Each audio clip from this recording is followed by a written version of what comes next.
Most people have never asked themselves, who do I want to be?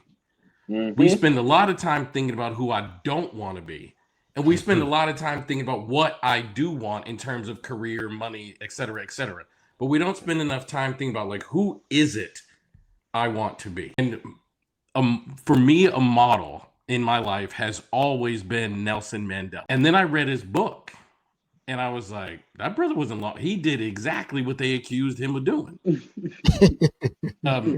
They accused him of being a terrorist and setting bombs and doing all of these things. He did exactly what they accused him of doing because he was fighting back against unjust laws. And Nelson Mandela, to me, is the greatest example of discipline and violence existing in the same human. And then when he came out of prison, people say he came out with forgiveness. No, he didn't.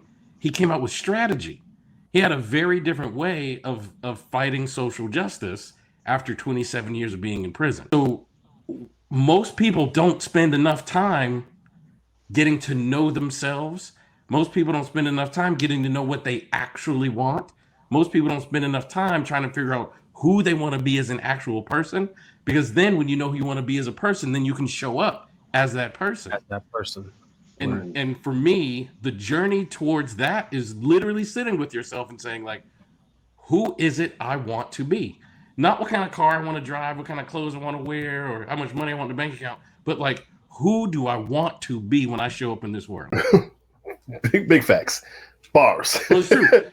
Couples will come to my office and they will be like, we're here so that you can teach us how to fight fair.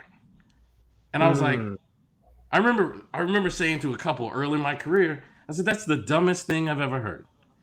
And they looked at me like I was crazy. And I said, well, look, let me tell you why that's so stupid. If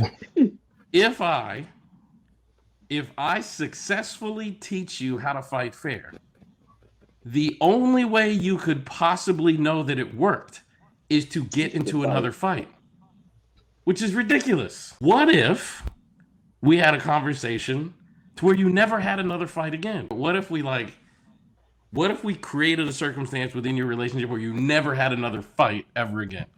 And then people are like, oh, that sounds so much better. I'm like, of course it does.